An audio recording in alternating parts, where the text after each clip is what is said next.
East Campus, metaphorically speaking, was lost to unprecedented COVID challenges we faced as a school.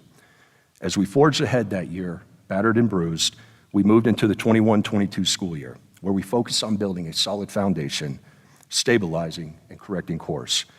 As most of you recall, we faced significant teacher and staff turnover that year for various reasons. We lost our West Campus principal, Mr. Richardson, unexpectedly to death, and then faced the sudden resignation of our principal here at East Campus, both of which left two major voids within MA. Two very challenging years since our inception that have led into a new school year this year that has already shown great promise and is full of optimism and hope. This year, I can confidently say that we have turned a corner and have a strong executive admin team in place, a terrific teaching staff who are all educating, leading, directing, and developing their respective grade levels by building on the incredible culture of excellence that we all have come to know and continue to seek.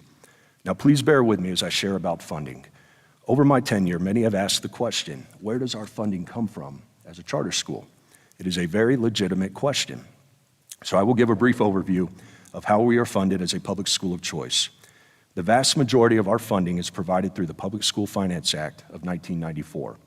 The total amount each school district receives under the School Finance Act is referred to as total program funding, which includes both state share and local share. The local share is generated through property taxes and specific ownership taxes on vehicles. So how does the state determine how much is allocated to each school district?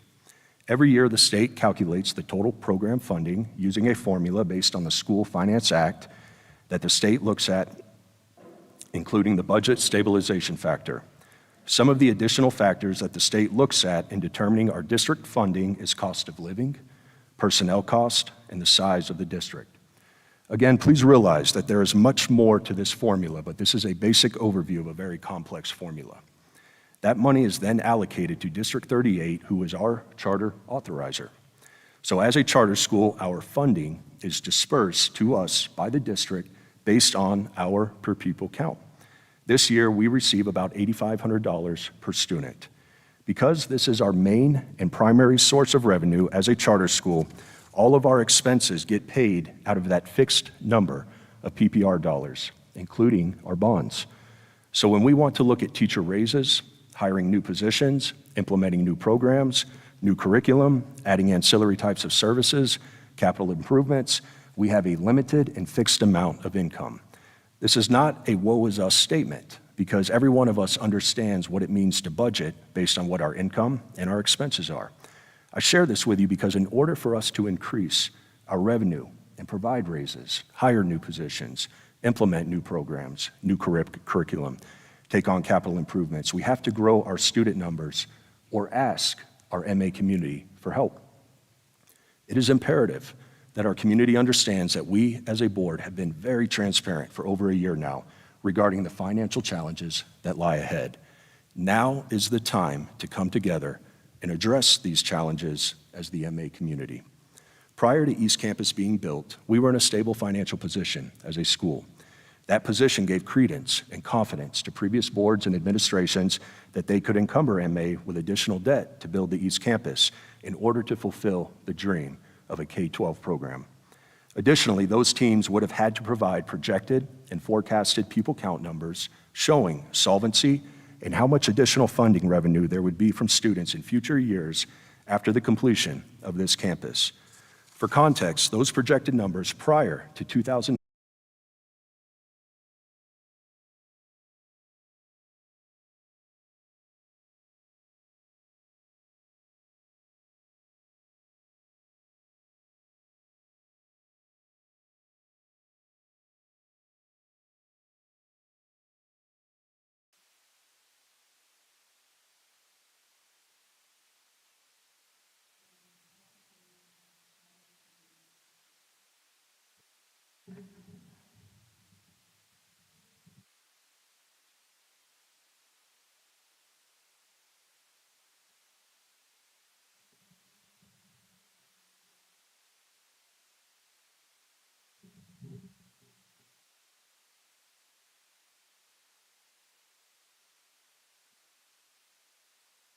very serious about the individual and about freedom and about learning how to live well to advance a free society. And that was my message to the students today. This is what we're about.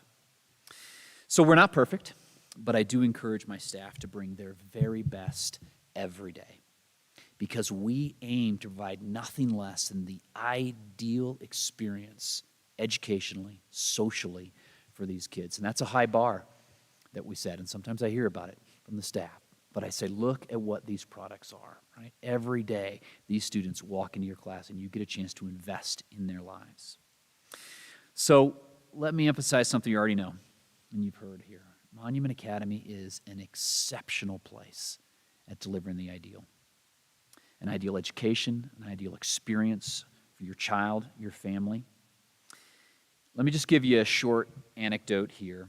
When I took over as principal this summer, I reviewed the entire discipline history of the school to kind of get a sense of our challenges, where we were suspending kids, what our areas where needs were. Well, that review took about 60 seconds because that page of discipline was very, very short, mostly cell phones